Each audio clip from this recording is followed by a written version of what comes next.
MLA Uma Thomas vote ചെയ്യുകയാണ് അവിടെ. ഇന്നലെ ഉമാ തോമസിന്റെ ചില പ്രതികരണങ്ങൾ നമ്മൾ കണ്ടിരുന്നു. പി.ടി. തോമസ് നടിയെ ആക്രമിച്ച സംഭവവുമായി ബന്ധപ്പെട്ട് പി.ടി. തോമസിന്റെ ഇടപെടലൊക്കെ നമുക്ക് ഓർമ്മയുണ്ട്. അതിനുശേഷം വിധി വന്ന ശേഷവും വളരെ വൈകാരികമായ ഒരു ഫേസ്ബുക്ക് പോസ്റ്റൊക്കെ പി.ടി. തോമസിന്റെ ആ സമയത്തെ സാന്നിധ്യമൊക്കെ ഓർമ്മിച്ചുകൊണ്ട് പി.ടി. തോമസിന്റെ ആത്മാവിന് തൃപ്തമാകുമോ തുടങ്ങിയ കാര്യങ്ങളൊക്കെ ചോദിച്ചുകൊണ്ട് ഇന്നത്തെ ഫേസ്ബുക്ക് പോസ്റ്റൊക്കെ നമ്മൾ കണ്ടതാണ്. ഉമാ തോമസ് MLA വോട്ട് രേഖപ്പെടുത്തുന്നു. വോട്ട് രേഖപ്പെടുത്തിയ ശേഷം ഉമാ തോമസും ഉറപ്പായും മാധ്യമങ്ങളോട് സംസാരിക്കും. പല സ്ഥലങ്ങളിലും തിരുവനന്തപുരം കവടിയാറിൽ നമ്മുടെ ശ്രീജിത്ത് ഉണ്ട്. അവിടെ എന്താണ് സ്ഥിതി എന്ന് നോക്കാം. പലയിടത്തും കൂടുതൽ ആളുകൾ എത്തി തുടങ്ങിയിട്ടുണ്ട്, വോട്ടേഴ്സ്. അവിടെ ശ്രീജിത്ത്, ഗുഡ് മോർണിംഗ്. ഒരുപാട് പേര് എത്തുന്നുണ്ടോ അവിടെ? കൂടുതൽ പ്രത്യേകിച്ച് എടുത്തു പറയേണ്ട ഏതെങ്കിലും, അതായത് എടുത്തു പറയേണ്ടതെന്ന് പറയുമ്പോൾ ചില കൗതുക കാഴ്ചകളൊക്കെ ഉണ്ടാവല്ലോ. നേരത്തെ നമ്മൾ കൃഷ്ണൻ ചേട്ടനെ കണ്ടതുപോലെ അങ്ങനെ സ്ഥിരമായി നേരത്തെ എത്തുന്നവരുണ്ടോ? പറയൂ വിശേഷങ്ങൾ.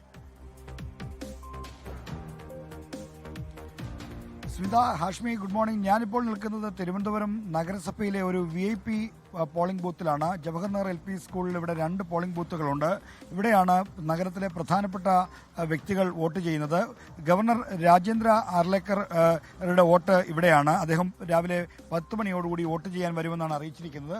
ഇതോടൊപ്പം തന്നെ K. Muraleedharan, O. Rajagopal, Rajeev Chandrasekhar, cinema താരം മണിയൻപിള്ള രാജു അടക്കമുള്ള ആളുകളുടെ വോട്ട് ഇവിടെയാണ്. ഇവിടെ 2 ബൂത്തുകളാണ് ഈ ജവഹർനഗർ LP സ്കൂളിലുള്ളത്. നമ്മുടെ ഇവിടെ നഗരസഭാ വാർഡിൽ ഇവിടെ മത്സരിക്കുന്നത് K. ശബരിനാഥനാണ്. അദ്ദേഹത്തിന്റെ എതിരാളികളായ സുനിൽകുമാറും ഒപ്പം തന്നെ മധുസൂദനൻ നായരും ഇവിടെയുണ്ട്. 3 സ്ഥാനാർത്ഥികളുടെയും സാന്നിധ്യം ഈ ബൂത്തിന്റെ പരിസര പ്രദേശങ്ങളിലൊക്കെ നമുക്ക് കാണാൻ കഴിയും. എന്തായാലും പോളിംഗ് ഇവിടെ രാവിലെ മുതൽ തന്നെ ചെറിയ ക്യൂ ഉണ്ട്. 2 ബൂത്തുകളിലായിട്ട് ആളുകൾ ഇടവിട്ട് വോട്ട് ചെയ്യാൻ വരുന്നുണ്ട്. അതുകൊണ്ട് തന്നെ പ്രധാന വ്യക്തികൾ വോട്ട് ചെയ്യുന്ന സ്ഥലമായതുകൊണ്ട് വലിയ തോതിലുള്ള മാധ്യമ ശ്രദ്ധയും ഈ പോളിംഗ് ബൂത്തിനുണ്ട്. ആളുകൾ വരുന്നത് കാണാനും അല്ലെങ്കിൽ അവരുടെ പ്രതികരണങ്ങൾ തേടാനും ഒക്കെ നമ്മളടക്കമുള്ള മാധ്യമങ്ങൾ രാവിലെ മുതൽ തന്നെ ഇവിടെ നിൽക്കുന്നുണ്ട്. 7:30 കഴിയുമ്പോൾ ഇവിടേക്ക് എത്തുമെന്നാണ് രാജീവ് ചന്ദ്രശേഖർ അറിയിച്ചിരിക്കുന്നത്. അതിന് 8:00 K. മുരളീധരൻ എത്തും. 9:30 ശേഷമാണ് ഗവർണർ എത്തുമെന്ന് അറിയിച്ചിരിക്കുന്നത്. മറ്റ് പ്രധാനപ്പെട്ട നയതന്ത്രജ്ഞനായ TP ശ്രീനിവാസൻ പോലുള്ള ആളുകളുടെ വോട്ടുകളും ഒക്കെ തന്നെ ഈ ബൂത്തിലാണ്. അങ്ങനെ ഒരു VIP ബൂത്തിന്റെ പരിവേഷമുള്ള സ്ഥലമാണ് ഈ ജവഹർനഗർ LPS. സ്മിത. ഓക്കെ, ശ്രീജിത്താണ് വിവരങ്ങൾ. കവടിയാർ നഗരമേഖലയിലെ ബൂത്താണ്. നഗരമേഖലയിൽ രാവിലെ കവടിയാറൊന്നും രാവിലെ അത്രയും ക്യൂ ഉണ്ടായാൽ പോരാ, അത്ര ക്യൂ കണ്ടാൽ പോരാ, ആൾക്കാർ വരുമായിരിക്കും. അതായത് അബ്ദുൾ റഷീദ് ചോദിക്കും, ജനാധിപത്യമാകണമെങ്കിൽ നോട്ടയോ ഉണ്ടാവണ്ടേ? നോട്ടയ്ക്ക് വോട്ട് ചെയ്യേണ്ട ആളുകൾ ഉണ്ടാവുകയില്ലേ? എന്തുകൊണ്ട് നോട്ടയെ ഒഴിവാക്കിയെന്ന് ചോദിക്കുന്നുണ്ട്. പക്ഷേ അതിലെ പ്രശ്നം എന്ന് പറഞ്ഞാൽ ഇത് പഞ്ചായത്ത് രാജ് മുനിസിപ്പാലിറ്റി നിയമപ്രകാരമാണ് തദ്ദേശ തെരഞ്ഞെടുപ്പ്. അതിൽ നോട്ട ഉൾപ്പെട്ടിട്ടില്ല. അത് വേണമെങ്കിൽ അതിനനുബന്ധ ചട്ടങ്ങളും നിയമങ്ങളൊക്കെ ഭേദഗതി ചെയ്യേണ്ടി വരും. വോട്ടിംഗ് യന്ത്രത്തിൽ നോട്ട് ഉൾപ്പെടുത്താൻ പ്രേക്ഷകർക്ക് അറിയാം. 2013 സുപ്രീം കോടതി ഉത്തരവിടുന്നു. 2014 ലോക്സഭാ തെരഞ്ഞെടുപ്പിലാണ് കേരളത്തിൽ ആദ്യമായി നോട്ട വരുന്നത്. തദ്ദേശ തെരഞ്ഞെടുപ്പിലേക്ക് വരണമെങ്കിൽ അതിന് കുറച്ചുകൂടി പണിയുണ്ട്. അതുകൊണ്ടാണ് അത് ഒരു എൻബട്ടൺ ഉണ്ട്. അത്ര അത്യാവശ്യക്കാരുണ്ടെങ്കിൽ എൻബട്ടൺ സംഭവം ഉണ്ട്. അതിനകത്ത് അധികം പറഞ്ഞു കൊടുക്കണ്ട. എന്തായാലും കൃത്യമായിട്ട് വോട്ട് രേഖപ്പെടുത്തട്ടെ. അപ്പോൾ പ്രിയപ്പെട്ട പ്രേക്ഷകരെ, 7 മണി വോട്ടെടുപ്പ് തുടങ്ങി അരമണിക്കൂറാകാൻ പോകുന്നുണ്ട്. നമ്മുടെ റിപ്പോർട്ടർമാർ അങ്ങനെ നിരനിൽക്കുക. ശ്രീജിത്ത് അടക്കം, ഷഫീദ് റാവത്ത് അടക്കം, വിപിൻ സി വിജയൻ അടക്കം, ഉമേഷ് ബാലകൃഷ്ണൻ, സലിം മാലിക്, പ്രതീഷ്, അരുൺരാജ്, റിനു ശ്രീധർ, മേഘന Murali, Toby Johnson, Ann Maria, Shiju Kurian, Manish Mahiwal അടക്കം നമ്മുടെ ആ ടീം, നമ്മുടെ ആ പട്ടാളം അങ്ങനെ നിരന്നു രാവിലെ നിൽക്കുകയാണ് എല്ലാ സ്ഥലങ്ങളിലും. നമ്മൾ നേരെ പോകുന്നത് സലിം മാലിക് നിൽക്കുന്നുണ്ട് കേശവദാസപുരത്ത്. സലിം, കേശവദാസപുരത്തെ കാഴ്ച, നിൽക്കുന്ന ബൂത്തിലെ കാഴ്ച ആദ്യ അരമണിക്കൂറിൽ എന്താണ്?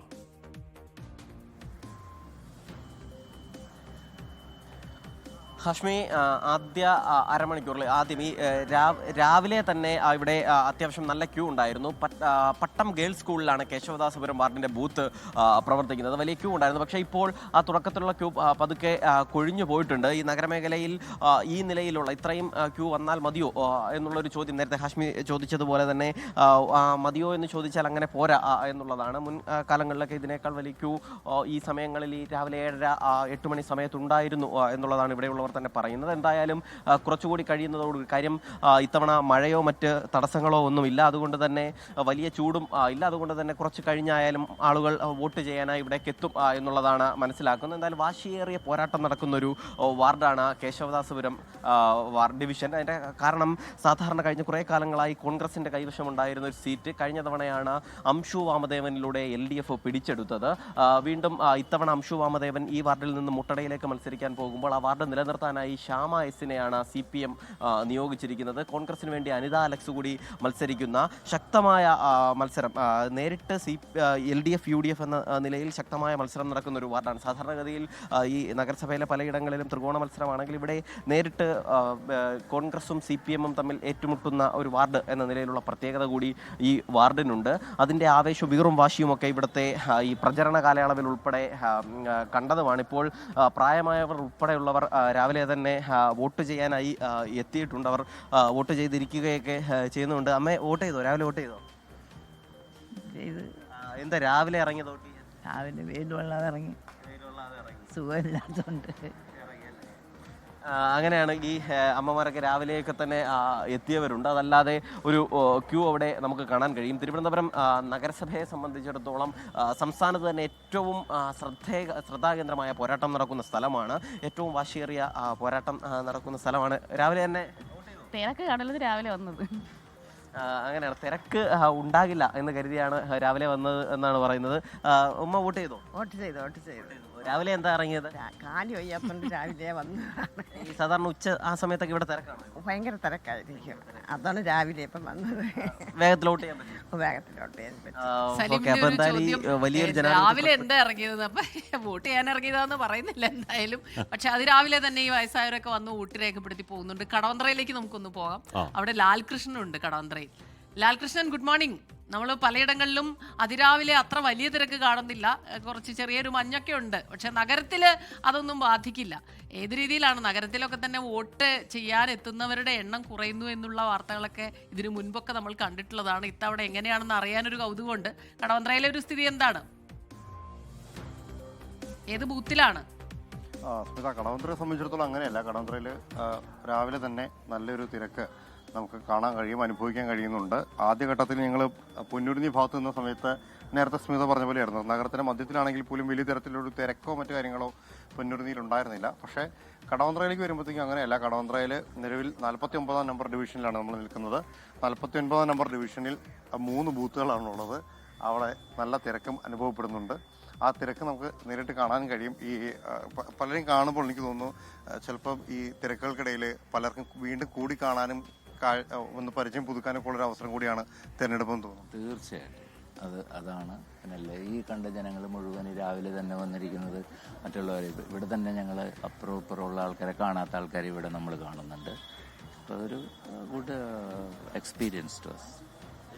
പലപ്പോഴും ഇവിടെ ഈ ക്യൂലിങ്ങനെ നിൽക്കുമ്പോൾ പല കാര്യങ്ങളും പറഞ്ഞ് മുമ്പോട്ട് പോകാനും കഴിയുന്നുണ്ടല്ലേ? കാരണം കൂടിക്കാഴ്ചകൾ വളരെ കുറവാണല്ലോ. തീർച്ചയായിട്ടും അങ്ങനെ പറയാനുണ്ട്. അതിനെയല്ല, നമ്മൾക്കൊരു കാൻഡിഡേറ്റിനെ ജയിപ്പിക്കേണ്ടത് നമ്മുടെ ആവശ്യമാണ്, ശരിയായിട്ടുള്ള കാൻഡിഡേറ്റിന്. അതിനുവേണ്ടി എനിക്ക് നാളെ ഹൈദരാബാദിന് പോകേണ്ടതാണ്. കാരണം 23 പോകേണ്ടതായിരുന്നു. പക്ഷേങ്കിൽ ഞാൻ ഒരാഴ്ച 10 ദിവസം നിന്നു വോട്ട് ചെയ്യാൻ വേണ്ടി മാത്രമായിട്ട്. അങ്ങനെ ഒരു കാൻഡിഡേറ്റ് ജയിക്കണം നമ്മുടെ ആഗ്രഹമാണ്. നമ്മുടെ അടുത്തുള്ള ഒരു നല്ല കാൻഡിഡേറ്റ് ജയിക്കണം എന്നുള്ള ആഗ്രഹം കൊണ്ട് മാത്രം നിന്നതാണ്. ജനാധിപത്യ ബോധം കൂടി നമ്മൾ മുമ്പോട്ട് കൊണ്ടുപോകും. തീർച്ചയായിട്ടും സാധാരണ പ്രതിബദ്ധത. ആ ചേട്ടൻ എന്ന് പോകേണ്ടതാണ്. അപ്പോൾ പോവാതെ നാട്ടിൽ നിന്ന് വോട്ട് ചെയ്തിട്ട് പോകാൻ വേണ്ടി നിൽക്കുന്ന ചേട്ടനാണ്. അതെന്ന് പറഞ്ഞാൽ ഒരു നല്ല കാൻഡിഡേറ്റ് ജയിക്കണം എന്നുള്ള അതിനുവേണ്ടി 10 ദിവസം വെയിറ്റ് ചെയ്ത് വോട്ട് ചെയ്തിട്ട് പോകാൻ കാണിക്കുന്ന ആ മനസ്സ് അത് ഗംഭീരമാണ്. എല്ലാ സ്ഥലങ്ങളിലും വോട്ടർമാരുടെ നീണ്ടനിര കാണുന്നുണ്ട്. പ്രിയപ്പെട്ട പ്രേക്ഷകർ, കഴിഞ്ഞ 2020 എറണാകുളം കോർപ്പറേഷനിൽ 62.04% പോളിംഗ് ശതമാനം ഉണ്ടായിരുന്നുള്ളൂ. കുറച്ച് കുറവായിരുന്നു. ഇക്കുറി അത് മറികടക്കുമെന്ന് വേണം കരുതാൻ.